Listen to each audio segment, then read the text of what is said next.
On the morning of June 5, 1967, the fragile equilibrium of the Middle East was rewritten in less than 3 hours.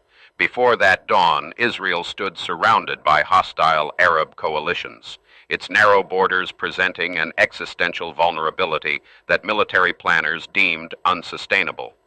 After the sun reached its zenith, the balance of regional power had shattered, fundamentally redefining the parameters of modern air power and preemptive strategic doctrine. Weeks prior, the crisis reached a boiling point as Egyptian President Gamal Abdel Nasser mobilized troops in the Sinai Peninsula and expelled United Nations peacekeepers.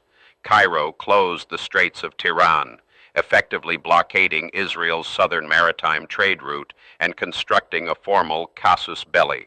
Surrounded by mobilized armies in Egypt, Syria, and Jordan, Israel faced an unbearable strategic dilemma: absorb a catastrophic first strike or launch a high-risk initiative into the unknown.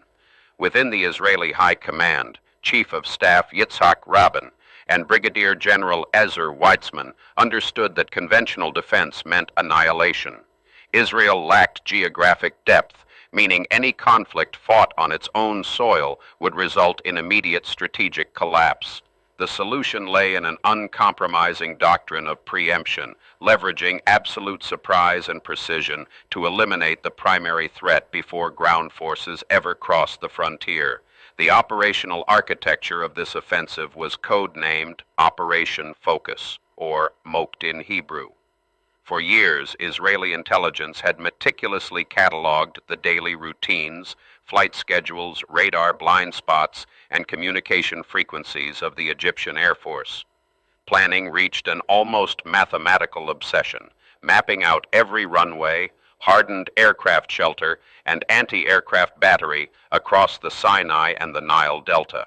At precisely 7:15 a.m., nearly the entire strength of the Israeli Air Force took to the sky, leaving a mere 12 fighters behind to guard domestic airspace. Flying at ultra-low altitudes beneath enemy radar thresholds, Israeli pilots maintained strict radio silence as they skimmed the waves of the Mediterranean Sea. They timed their arrival to coincide exactly with the shift change of Egyptian bases, catching officers in transit and patrols grounded. The initial assault struck Egyptian airfields with terrifying synchronization. Using specialized anti-runway munitions designed to penetrate asphalt before detonating, Israeli jets cratered the landing strips, trapping Egyptian MiG fighters on the ground like flightless birds. Successive waves then methodically destroyed the helpless aircraft parked wingtip to wingtip along the aprons, neutralizing Egypt's primary deterrent before a single pilot could take flight. In less than 2 hours, over 300 Egyptian aircraft were reduced to burning husks. The Egyptian Air Force, the largest and most sophisticated air arm in the Arab world, was effectively neutralized as an operational fighting force. The audacity of Operation Focus lay not merely in its destructive yield, but in its absolute economy of effort, converting strategic vulnerability into decisive tactical supremacy. As news of the devastated Egyptian bases filtered through regional capitals, Syria and Jordan launched sporadic air raids against Israeli targets, operating under false reports of an Egyptian victory. Israel responded with swift, lethal redirection, redeploying its air assets to systematically destroy the Syrian and Jordanian air forces by early afternoon. By sunset on June 5, 1967, Israel held absolute air supremacy across 3 distinct fronts. This swift destruction of enemy air capabilities fundamentally transformed the geometry of the battlefield. Ground forces operating without air cover found themselves entirely exposed to precise aerial interdiction and relentless ground attack missions. The operation demonstrated that command of the skies was no longer merely a supporting element of land combat, but the absolute prerequisite for military victory in the modern era. With the skies secured, Israeli armored columns surged into the Sinai Peninsula, the West Bank, and the Golan Heights. Egyptian, Jordanian, and Syrian ground forces, deprived of early warning and aerial defense, were systematically outmaneuvered and overrun. What was anticipated as a grinding war of attrition turned into a lightning maneuver offensive that redrew the map of the Middle East in just 6 short days. The geopolitical fallout shattered established diplomatic frameworks across the globe. Israel's dramatic territorial expansion brought millions of Palestinian Arabs under military occupation and created strategic buffer zones that permanently altered peace negotiations for generations. The legacy of those 6 days established a new territorial reality that remains the central friction point of Middle Eastern diplomacy to this day. On the global stage, the 6-day war became a critical focal point of Cold War rivalry. The decisive failure of Soviet-supplied air defense systems and fighter aircraft handed Moscow a major strategic setback while elevating Israel into a crucial strategic partner for the United States. Washington recognized that a small nation armed with intelligence, doctrine, and Western technology could decisively check Soviet expansionism in a vital strategic region. Military academies worldwide immediately began analyzing Operation Focus, dissecting its emphasis on intelligence integration, low-altitude ingress, and runway neutralization. The campaign accelerated the global transition toward precision-guided munitions, advanced electronic countermeasure technology, and real-time battlefield surveillance. The age of protracted attrition was briefly eclipsed by the promise of rapid, intelligence-driven air dominance. Yet, the preemptive nature of the strike ignited an enduring debate within international law and military ethics. Scholars and diplomats wrestled with the boundaries between lawful self-defense against an imminent threat and illegal acts of aggression. The strike established a precedent for anticipatory self-defense, a concept that would later reappear in modern counterproliferation strategies and anti-terror doctrines across the globe. Beneath the high-level strategic calculations lay the grim reality of rapid, total warfare for the soldiers on the ground. Egyptian infantrymen stranded in the burning sands of the Sinai without air support or retreat orders faced horrific conditions under continuous aerial bombardment. For Israeli soldiers, the intense terror of potential annihilation dissolved into the intoxicating yet sobering burden of overwhelming conquest.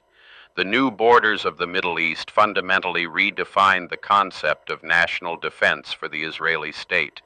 By securing the Sinai Desert, the Golan Heights, and the Jordan River, Israel gained the strategic depth it had previously lacked. However, this territorial buffer introduced long-term occupation dynamics that transformed internal security dilemmas into permanent operational burdens for generations of commanders. Beyond the region, global superpowers adjusted their own defensive postures to counter the threat of preemptive air decapitation. Air bases worldwide began constructing reinforced concrete hardened aircraft shelters and deploying rapid runway repair systems to survive initial strikes.